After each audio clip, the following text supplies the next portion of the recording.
Debbie tapes. Like, I knew I was, after Gary released his tapes, I was like, oh man, I wonder if I'm remembering these correctly. I think mine were sweet and romantic and blah, blah, blah, blah, blah. And then I remember telling Gary, hey, I had a similar, I didn't tell Howard, tell Gary, and then Gary threw me under the bus one day. But the guys who won this contest, that song they put together, it's so good. And I sing the way they sing it. It's so... The country guy, right? Yeah, the Restless Wrestlers. It's a great... Those guys should be, to do that with that song, and I'm sorry, Vinny, the song is funny. No, but...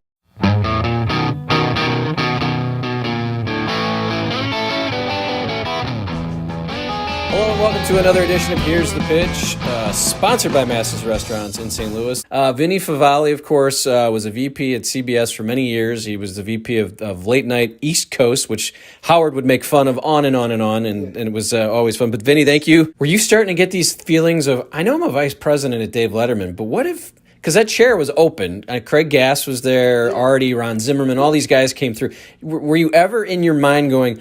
Well, I wonder if I just took this. What if they offered me this job just to sit here and be in the Jackie chair? Did that ever come across your mind? No, I never thought I was good enough for that. And also, I was very happy with my job. It was amazing. What I questioned is how am I getting away with this? I am saying the wrong thing. I'm like one word away from blowing up my whole career, especially back then where it was a lot more frank conversation going on about the world. So no, I never aspired to that, but it was a thrill. It was amazing. And I felt very, very lucky. And then over time, they rotated different people, but we were still doing the show, and the funny thing is you didn't have to sit in the chair to be on the show. A lot of the things that I did was when there were a couple of times where Howard just wanted me to sit on the couch, like when Ringo was there, which I'm still embarrassed by, my performance while Ringo, I helped produce that segment, and then I proceeded to not let Ringo answer any of the questions. I was I was correcting him, which was a disaster. So yeah, so I felt like I was part of the show already, regardless of where I was in the studio, and it was wonderful. Yeah, I was looking. You were on the September 10th show with Craig Gass, 2001. Yeah. So that's the day before. I had to go to... It was crazy. I would have been on the 11th as well, but I had to go to LA to pitch Jump the Shark. We were doing the Jump the Shark game show. So yeah, it was... In fact, I was in LA when 9/11 happened, and it was just, Howard was amazing what he did during that whole time. I do always, I was a huge Artie fan. I love that he got the chair. I felt like it was like the second rebirth. Tell me I'm guessing, I always ask for an update. Jackie was great, by the way. They were both great. And that's what, I always have that conversation. It's like, it's two different shows and they're both great. There's no difference to me.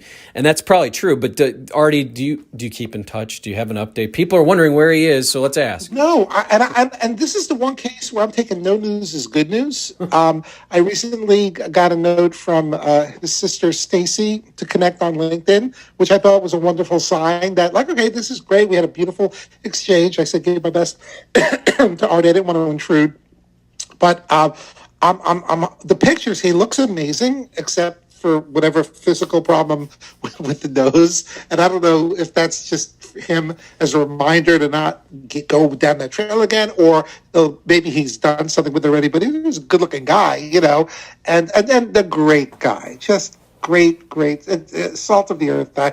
I basically call him and Jackie the old Darren and the new Darren from Bewitched. They were both great, in their own way. Yeah. You would call in from what? You're on the train, right? So what does an executive do? On the bus. I was going to do a fight with Donald Trump on the bus. This was amazing, What were you doing riding out? You're a VP and you're riding the bus into work, and then you're calling the biggest radio show. Tell me a little bit about... John couldn't understand, why aren't I in a limousine? I'm like, what kind of world do you live in? I live in the suburbs. When you live in the suburbs of Jersey, you could take a train, you could take a bus, or you could drive in. Driving in is insane. Why would you drive in when you could be driven in? It just happens to be a bus. I know a bus does feel low rent, but trust me, it was a very white-collar bus. And I would whisper in a very creepy way various things, the ratings, or get into fights. I once got into a brutal fight on the air, more than once, but it was fun. I remember the one you were talking. The one I'm thinking about is Stuttering John when he's going to work for Jay. So you call in, and you are so you're defending Dave to the tilt, but you're whispering on the bus. It's just because Stuttering John, but guy, no, really, Dave is not. He's got the better audience, a Democrat. I know, it was so creepy. It was funny though. So yeah, I did appreciate how much fun that would be for the show, even if it was at my expense. Same thing with Debbie tapes. Like, I knew I was, after Gary released his tapes, I was like, oh man, I wonder if I'm remembering these correctly. I think mine were sweet and romantic and blah, blah, blah, blah, blah. And then I remember telling Gary, hey, that I had I didn't tell Howard, tell Gary, and then Gary threw me under the bus one day. We were getting to somewhat of a tiff on air, and he goes, hey, Vinnie, tell Howard about your tapes. And Howard seized on that. And when I had to buy a Betamax machine so I could play the tapes. And Debbie would tell you, I was mortified. I'm like, oh my God, this is psycho shit. No one will ever see this stuff. And Debbie was laughing so hard. And then finally I realized this is really good for the show. So I gave them small part of it. That was a bad idea. Gary, I think, got like $30,000. What? Those like, tapes? Those tapes scare me a little bit, Vinny. I got to be honest. But oh my, Debbie. Listen. I won't argue with you there. Does Dave say to you, "What are you doing?" Now, come on, you can be on the show, but now we've crossed the line. Much he was aware. There was one time where I do remember where Howard was really angry at Dave, and I don't know how much was wrestling or not. Like, you hear the anger, and then he's like kind of smiling when you're in there sometimes, but it came off as really, really bad. And I fought back and I defended Dave, and Dave called me and he said, I really appreciate that, which I thought was nice. He goes, I don't know what's going on with Howard. I always thought we had a high regard for each other. But a lot of it was just the wrestling and stuff. I think Dave might have been amused by it, maybe annoyed sometimes because I wasn't spending time. I should have been more attention to the show. But this was like, it was like 6 a.m, 7 a.m, 8 a.m. I mean, there were times where I would get into work at like 8, and I'd go there to do something. I'd be sitting in, there'd be something going on, and I'd be at my desk at 9 o'clock. It's like, not that it took anything away from those other things. So, but yeah, I don't know what he really thought, but I just love that they're good friends now, which is amazing. Yeah, and so the Howard relationship just comes from what, the CBS show, right? That's when you first kind of get to know him, and then you work with him, really it. And he just likes you, right? And he starts to like you, right? I mean, that's pretty much how he just decides, I really like Vinny. It's a combination of liking you, but even if he didn't like you, if he thought it was good for the show, you're in, so either way, it's great. But I actually met Howard before the CBS years. When I was at Comedy Central, I pitched, he ended up doing it, but we pitched it to him before. And he came in with his agent, Don Buchwald, and we pitched cameras in the studio. And he said, I don't want to do that. It'll ruin the surprise, Then he pitched him a one-on-one interview show. Do you remember when he had a show? Yeah. I remember when he interviewed Phil Hartman, and he brought Phil's wife out at the time, and she was on camera. And then later on, what ended up happening was so freaky. But like that, so that was the smarter thing what they did, because that started a relationship with them. And then when Howard was ready when the technology got better with the lipstick cameras and you could really hide them, those old shows look amazing. I mean, Doug Goodstein, I know you had Doug on, was part of that team, and Ganji, an incredible, and Scott DePace. What those guys did is amazing. Those shows, I mean, and we're talking like thousands of shows. Not, one radio show might yield 4 episodes, right? So I want to get Scott on here. I don't know if he's interested in talking about it, but I think about that. Sure he would. So many cameras, so much going on, especially in that little E studio. But then when you get the bigger studio, plus Howard has an angle that he wants, so he'll call Scott in to yell at him because the angle he doesn't like, which is always funny to me. Right. What was it like when Howard would go on Dave? Because Howard always made a big deal of this, and I know Dave, I'm assuming, really enjoyed because it was probably very easy for him that night. What was it like for you, though? Because you're sort of that in-between guy. Did you just get to... worlds colliding. It was great, except for one time was horrible, and I'll tell you that in a second. But it was like a circus. It was great. 52nd Street, 53rd Street, which is the side entrance. It was like the Beatles are on. It was crazy. All the fans would be out there. The paparazzi would always be lined up. But they were out in full force whenever Howard was on, and Howard would be very generous with his time and linger out there and sign autographs and take pictures. And then it would be, he never did a pre-interview, which is mandatory with most guests, so you never knew what was going to happen. So it was always great. And then afterwards, it was always like a high of, did I do good? You did great. All that kind of conversation. The one time, which was a nightmare, was when he was battling with my boss, Leslie Moonves, and it was really ugly, like really, really bad. And he said he was going to wear something on the show that to make a statement, and I'm like, no, don't, you can't. This is wrong. Da, da, da. And I didn't get my way, and he had on the shirt like what it said. I hate, the picture of Leslie. I hate Leslie. That kind of thing. And Leslie took it in good stride, but that day wasn't fun. That wasn't a fun night. Tragedy was time. A lot of time yields great stories and comedy, but in the moment, it was pretty ugly. Well, how hard was it? Because Dave's your boss. Howard wants to come on. He wants to do some weird stuff. I mean, does Howard? Are you and him conduits to each other, or is it Howard still just doing the? No, I'm just trying to. He's laughing at my torture, and really, my boss was Leslie Moonves. It was Dave and Leslie, But I was a CBS employee, not an employee of Worldwide Pants. So it was dicey. It was a minefield everywhere you went. All right, so you're known most famously on the Stern Show for Restless Wrestlers.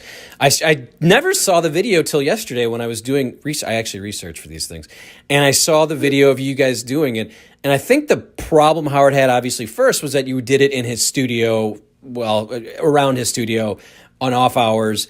So did you know that would get out? Did you want that to get out? Because the story's actually different. Okay, I did that. The original Restless Wrestlers was recorded at WNBC. Is this on the box set? The 4-box set of the Restless Wrestlers? Yeah. Tom and I were in my office, and Tom worked for actually worked for WNBC, and I worked for WYY, the FM. So we're on the same floor, and Tom and I were budding songwriters. So we had this song, and we recorded that demo like in '82, and then one day word got out at K-Rock, because Tom then was at K-Rock. He was the head of business affairs.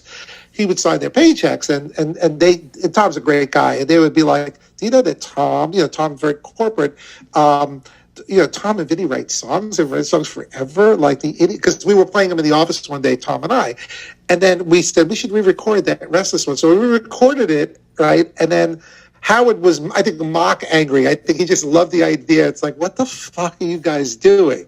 And it was, again, a disaster that was made for great radio. Yeah. And normally on the contests that were had on the Stern Show, I'd always be like, oh, that's fixed. Like Winfred's job, like Gary. I know Richard and Sal did a great job, but the guys who won this contest, that song they put together, it's so good.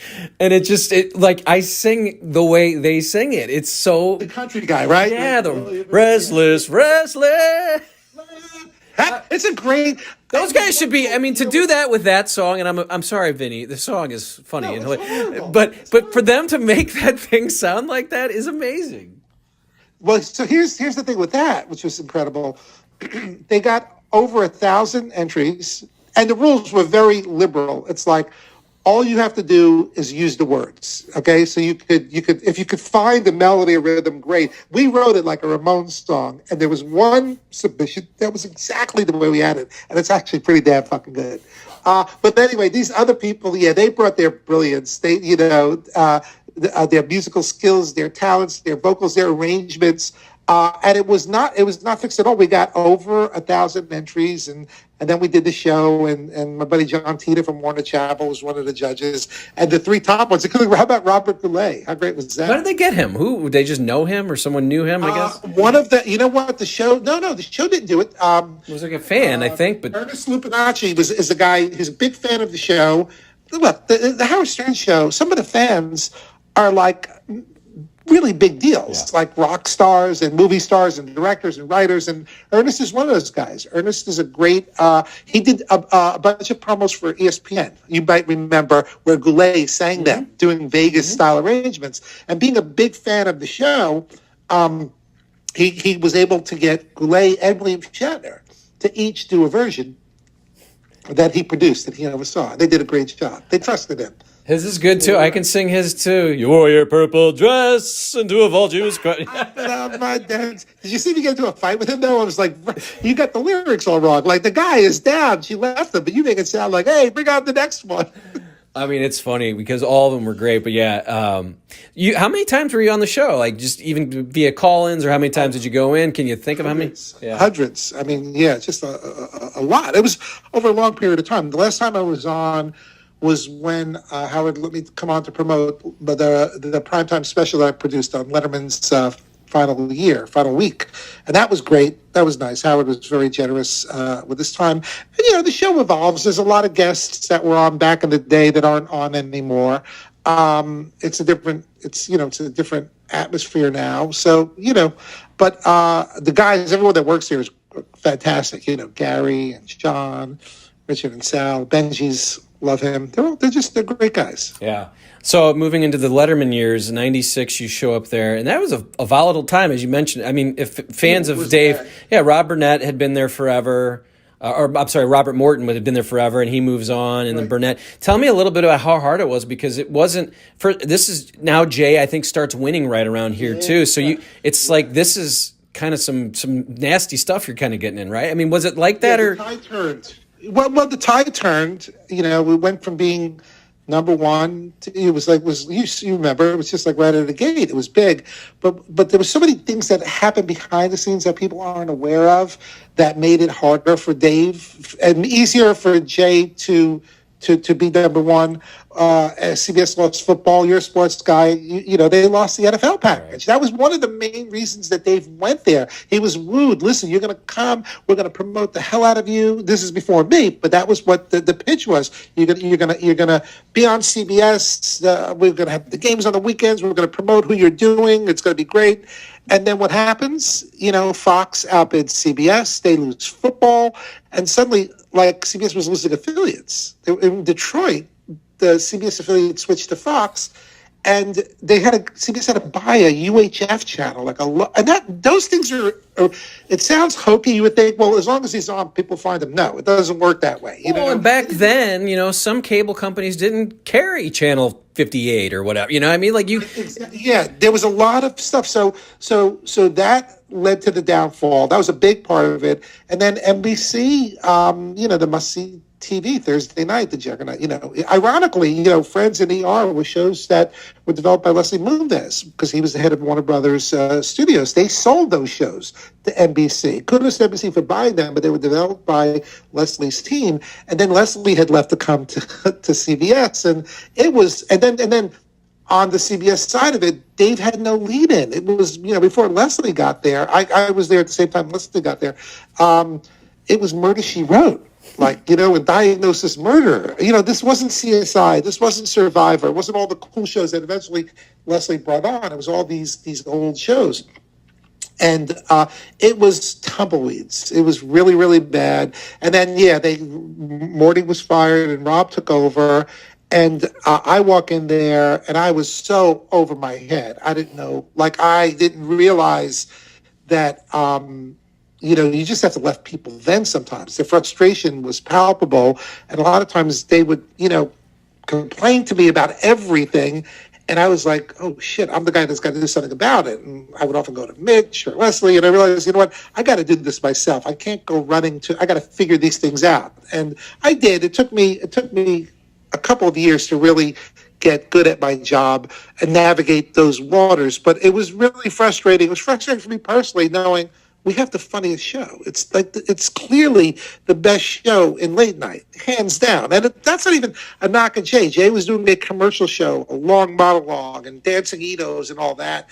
And Dave and Robert, they're almost like a parody of a talk show, right? It was really funny, but yeah, it wasn't mainstream enough, I guess, or at that time. And the lead-ins were horrible. So it was a combination. And that's what I did for almost a whole run. It never really got good, we'd have peaks, Dave had bypass surgery. Oh, we won that night. And then it's like the next night, it's like back to normal, like people wanted it when there was something in it for them. The show after 9/11 was one of the most incredible shows in TV. We didn't even know, can we do shows like this again, and Dave figured out a way to do it. Yeah, one of the retrospectives, I don't know if it was the one you did or CNN, all of them, I consumed all of them. I was a huge fan of Dave in the 90s or early 80s, late 80s, 90s, right. And even the CBS stuff was fun. But I think Conan said it best. He goes, it was the anti-talk show. Johnny Carson had this giant band and everything was slick. And Dave would walk out and he would throw pens and he would hit the camera and you would hear things in the background. Barbara Gaines would be screaming. And it made me realize that's why I loved it. And it's why I really got into broadcasting. I was always consumed by what's going on in that background. What did he? And then he would stop the show and go, what are we doing? How much time we got, Morty? And we would just say that as kids. Hey, how much time we got, Morty? So I loved the show. Tell me, so what was your day-to-day like? I mean, are you just basically kind of the liaison? Hey, Dave wants to do this. Can we do that? I want to get Dave this. Tell me what your day-to-day, There was a production meeting every morning at 11 o'clock. I had offices at Black Rock, which was the CBS headquarters, and I had a little office in the Ed Sullivan Theater, which I hardly used because I didn't want to get too close. I didn't want to be the hovering, nervous network executive. I gained their trust, and the production meeting was all the mechanics of that night's show, and then that would end, and then I'd sit with the producers, and then we'd get into all the other real stuff that's going on, gossipy stuff, gallows humor, last night's show, who's upset with who, and everything to do with the network, to do with Dave, to do with a sponsor, all those things. So I would deal with all of that, digest it, figure it out. I would go back to Black Rock, my office there. And what was great is I worked with like the best people, the head of marketing, the head of research, head of sales, head of promotion, press. And we would be talking all day long. They needed something from me. I needed affiliates, that world. That was like a big deal. Affiliate relations. They needed a special promo. They need all these things. So I was one-stop shopping for everyone in the network. And they hadn't had that before. Before, when Dave launched, they said, we don't need a network executive, leave us alone. And the network was like, fine. And then when they needed help, they were like, when Rob took over, he goes, I need a partner. So I became that guy. And then kind of same thing with the show. The show would also dump all their needs, wants, frustrations on me. So I would kind of digest it all, synthesize it, figure it out. And it was every day, every hour, there was something going on. And then there would be rehearsals would be in the afternoon. I only went if I was on the show, or if I had a bit that was on the show, I'd go. Otherwise, I wouldn't even. I'd get scripts, make sure everything was okay. No bad sponsor mentions. That kind of stuff. And if there was language issues, I would deal with it as much as I could beforehand. But really, I would try to get there within minutes of the show starting. My place in the control room on the back deck behind the director with the other producers, and that was like fasten your seatbelts. You don't know where this is going to go. And there was a great story that involved McCain. And remember when John McCain was running for president? Katie Couric, right?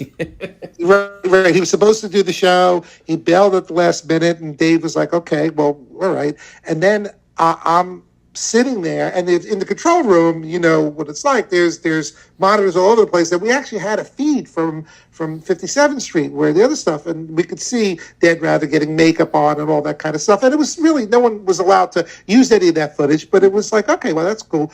And we see Katie Couric sitting down, and this is in the control room, right? And Dave doesn't know this. We see John McCain like sitting there, and they're like, is this happening now? I'm like, it can't possibly be. I'm sure this was a pre-tape. And I'm like, holy shit, it's happening now. And they're like, we got to tell Dave. And I'm like, wait. I said, just hold on one second. So I got into an argument with one of the producers, and I'm like, I wasn't saying no because I knew this was gold, but I was like, you have to let me just get ahead of this for 1 second, just 1 second. I wanted to make sure that my boss, Leslie, knew that, because I knew it was going to blow up, right? And there was like, our rehearsal footage would go to 57th Street, and I know the show wouldn't like if they took a video of an uncompromising Dave moment. So it's just like, just be careful here. So we took it outside. We took our fight outside. I'm like, just give me 1 minute, right? I went back in there, and there's a phone, and Dave was talking to Keith Olbermann. Keith Olbermann was the go-to last-minute guest that we would bring in. And I remember I went under, and I was like, and I whispered, I said, listen, again, like the bus voice, amazing things about to happen. I just want to give you a heads up. Like, it wasn't, are you okay with this? Because I couldn't put him in that awkward position. It was like, just, we're about to steal the feed. John McCain, is doing Katie Couric when he said he was going to Washington. Okay, fine. So I go for it. They tell Dave, and then boom, magic happens, which was wonderful. And I was just trying to make sure that everybody was covered, that my boss wouldn't get a surprise from a pissed off John McCain or a pissed off Katie Couric. How dare you take that feed, and I did that, and it was wonderful.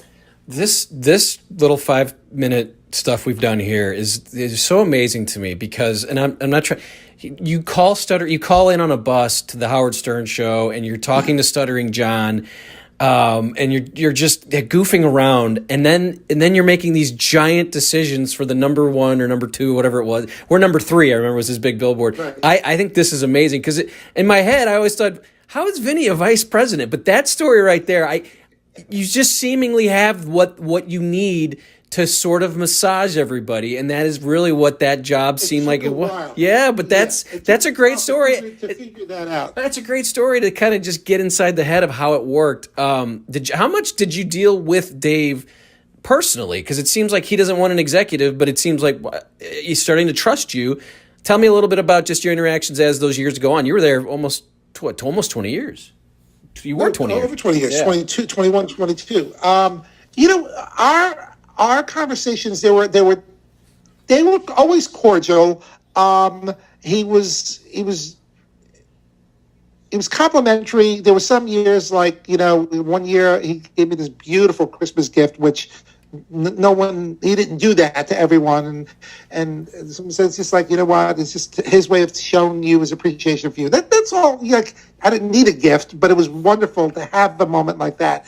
But there were, my interactions, there's no high-fiving there. With Howard, like, you could actually celebrate a victory, and there was none of that. So unfortunately, my direct ones were one was really sad and one was really awkward. The awkward one was when the writers wrote a bit where Dave interviews the world's greatest Austin Powers fan, which was typical, like, late night humor. There is no world's greatest Austin Powers fan, but the idea that there would be an Austin Powers fanatic who would be dressed like Austin Powers, and all he would do was say shagadelic baby, or groovy, all those kind of those buzzwords. Surprisingly, that movie had a lot of them, right?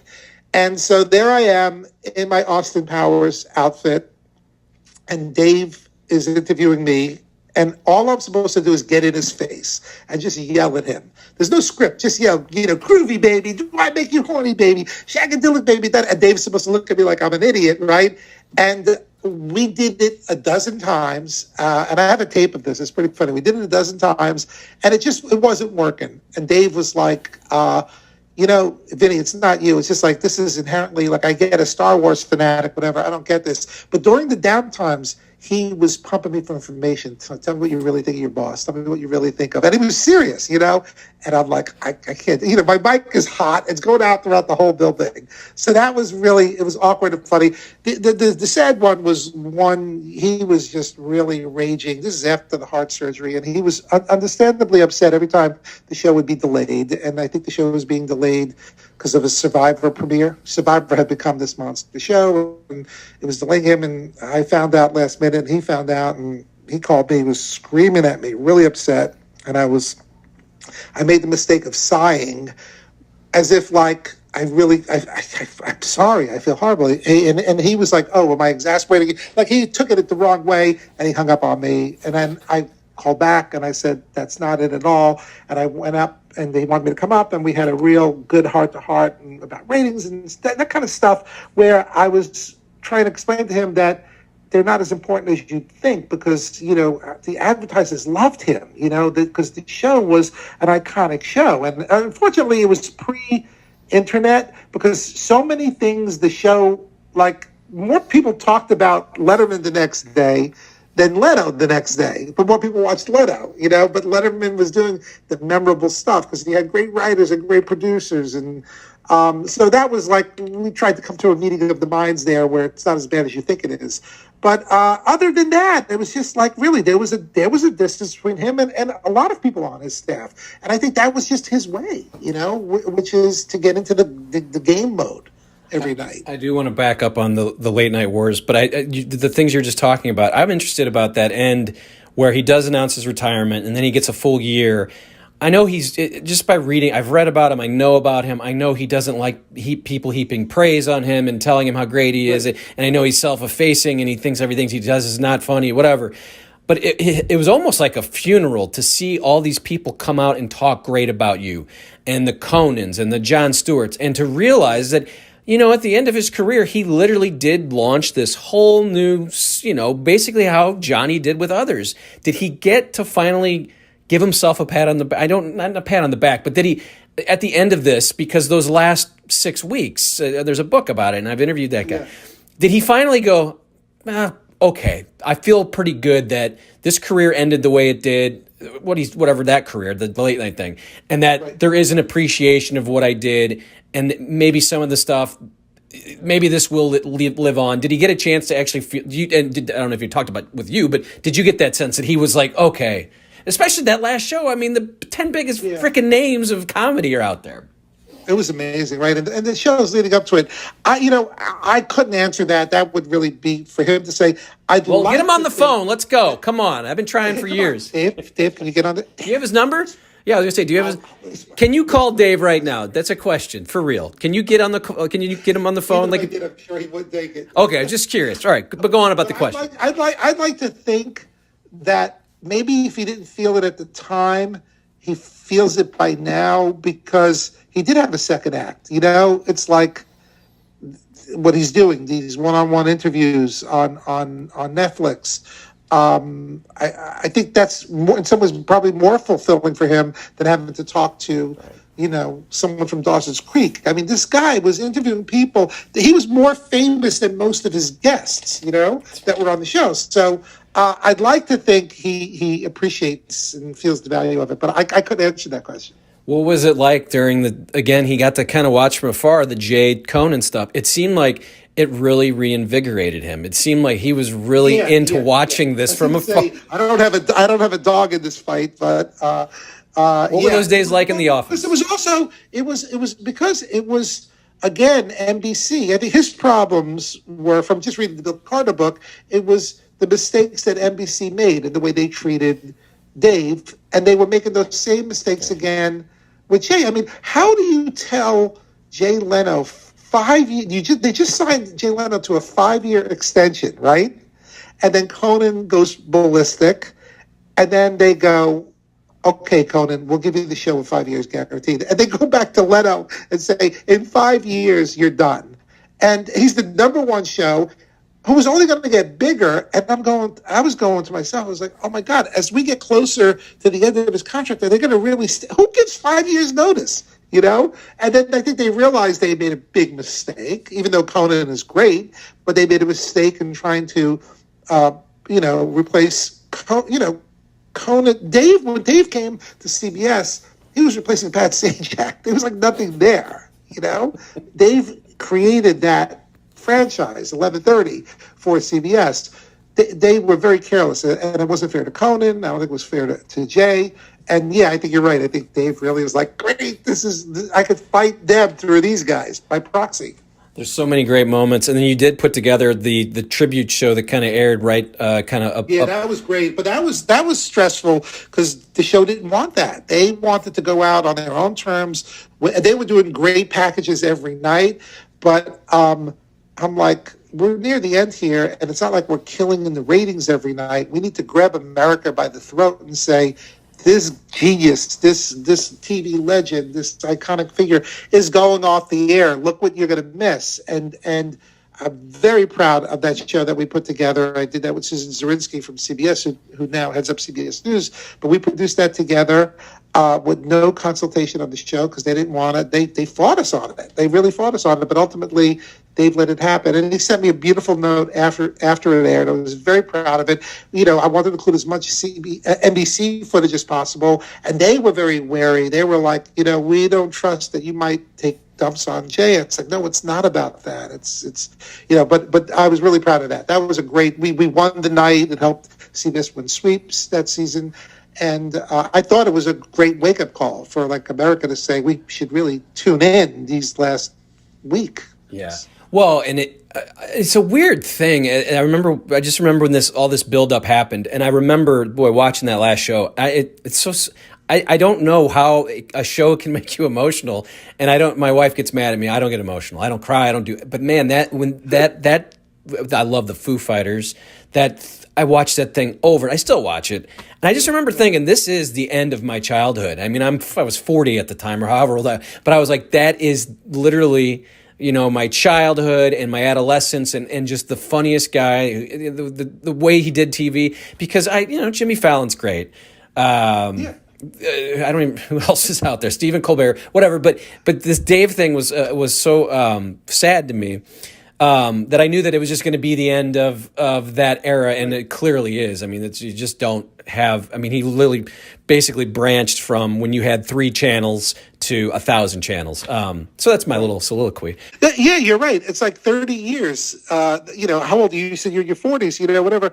That's most of your life. From 1982. So he's up there with, for your demographic, REM and U2. And, if you could do a music analogy, he's those guys. And if you're going to do a TV analogy, he's Miami Vice. He's Friends. He was the iconic show of all those decades. Yeah, I tried to get, and I might try it again. I didn't try hard enough. Barbara Gaines and Bill Schuft. I tried to get them to join me here. Oh, you would love them. They're great. And I'm going to work them over because they did reply to me on Twitter, but I couldn't get them to. And I love Barbara. I remember Barbara from her days, so maybe we'll work together on that and see what we can do. They were a lot closer to the action than I ever was, so they could share great stories. And then hopefully, they were making the show. Yeah, I would love to just get their intel. So yeah, I was talking about that show.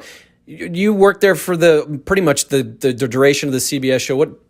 Can you narrow down 3 favorite moments? I know we talked about some of the music that you did live on Letterman, but do you have? Everyone obviously remembers Bieber coming out and trying to scratch the thing, or Paris Hilton, and it really showed him kind of working both, being the funny guy with the young group. But do you have any? Right. And then obviously the River Phoenix or Joaquin Phoenix, not River. The Joaquin Phoenix. That's the thing that I like about Joaquin Phoenix that most people probably don't know is the second appearance when he returned. That was one of my favorites because there was a lot of behind the scenes stuff. Like, everybody was pissed. Not that he did what he did. That was performance art. That was great. But they had a camera crew backstage shooting all that because they were doing a documentary. I don't know if you remember that. And the and the show tried to stop them from using clips from the appearance in the documentary. And they weren't going to let them use like a minute, like fair usage. And they used maybe almost like the whole thing. And that really, really pissed everyone off, I think, including Dave. And he confronted him on the air about that, Joaquin. So that was awkward because that was real. That was real shit. That was great. So that was a moment. Justin Bieber talking about the Sistine Chapel, to the Sistine Chapel, which was really awkward and funny. There were some moments that predate me there. Remember when Sean Connery entered with the jetpack? Mm-hmm. Like, some of the entrances were amazing. But in my time there, there was so many shows, and there was so many moments where it just felt like, even when the show was not doing well, because the comedy wasn't working and the audience wasn't laughing, Dave would turn to Paul. The audience had no idea he was making fun of them or criticizing them. And he had just did a joke and there was nothing. And he goes to Paul, "Don't you love these moments here with just the crickets out and, the night is just so quiet?" It's like, I love that stuff. It lives on in YouTube. All I could say is, so I'm sure I'm leaving some out, but there's a lot of great moments. Yeah, and it was my mecca to get to see that live. I said back then, yeah, I went once. Steve Martin was on. I don't know if he. Oh, that's good. Yeah, I can't remember if he played the banjo, but it was like a freezing. How about Steve and Dave's Gay Vacation? I don't remember that one. I don't know. That was funny. Yeah. But Steve Martin was great because he always had to come up with. I love the guys that always had to come up with something. Like, we're not just coming out. A lot of work into it. Yeah. I think Dave appreciated that. Him and Tom Hanks and Martin Short, and not because of their stardom, but because the work that they did into it to make it fun for Dave. Even Howard. Howard would always do something different. So how hard is it then when the new show comes along? You get to work. I mean, it's like a new job, right? I mean, this is the same job you have, but now it's a totally new host. And what was it like? It was hard. It was. I was missing Dave. It was weird because, like, overnight, I had been there 22 years, and then I was the new guy because a whole new group of people came in. It's not like we were building the show from scratch. They had a very successful show, Comedy Central, and they came in, and I'm like, wow, this is like so. I was like a ghost that was still living there, and it was tough. It was really, it wasn't easy. But I don't miss that. I miss Dave. I miss that era. That was it for me. And I think for a lot of people on late night. Yeah. Well, again, it's not appointment television. It has nothing to do with, I don't think whoever came in, I don't think I'd ever watch it. I don't know who would make me watch. I got to go see what he did tonight. So it's right. What? So we're at the point now. I've kept you longer than but I've really enjoyed this. You probably have too much material here. Is this going to be a two-parter? What are we doing? I enjoyed it. Is this a box set? Yeah. Well, part 2 starts here in a moment. But just again, I want you to be able to make sure you say kind of what you're up to nowadays, and just kind of get people to know what you. I know you're writing some musicals and plays, Restless Wrestlers, and maybe a tribute to Debbie. Yeah. Oh, Debbie. It seems like my whole career is in whispering. And it's cringy. It's cringy. It's just like. Hello, my Debbie. All right. What are you doing? Let's stop there. I am. Oh, Brad. What are you wearing? Brad, are you wearing underwear? Are you wearing tighty whities? Oh, Brad. This is disgusting. I sound like what's his name? Sulu. I was gonna say Pat O'Brien. When he called. Oh God! No! Oh, please don't put me in that category. That's scary. Hold on. I'm trying to remember what he said. Hold on. I got to remember. How did he? Oh God! Coke. We'll do some Coke. That's right. How did? Oh, because I'm getting you and him confused now. All right, will you stop confusing me with that? All right, go ahead. Sorry. What are you doing these days? That's funny. I love it. Keep that all in. I'm busy. It's my busy season. I'm writing. I'm writing a new musical with my writing partner Frankie Keene. She and I wrote Hereafter together. Hereafter was big. It was big in Argentina. It was really off Broadway, but it was appreciated by that audience a lot. And there were 3 productions of it there. I want to try to get it going in Korea, and someday bring it back here. But I'm writing a new musical with Frankie. I co-wrote a half-hour animated pilot that we're pitching now, and a game show, and keeping busy, working on some Zoom ideas, and talking to you. COVID has changed our world, but we're still out here working and doing it. It really has. It really has, and it's a new world order, and it's interesting because we're all in the same boat. Like everyone. When I say all, I mean everyone. Celebrities, talent, writers, producers, we all have to figure out how to do it a different way.